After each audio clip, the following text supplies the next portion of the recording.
Alright, further in. Right now I got the mic data on the left, which is pressure over time.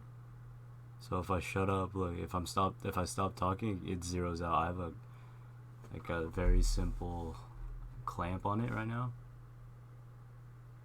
And that's beautiful. It just stops. It's zero.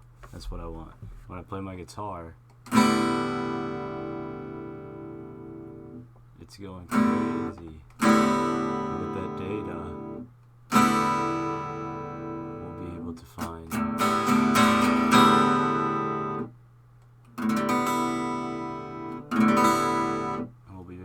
the notes that are played right now. The current frequency, which is dope. Progress.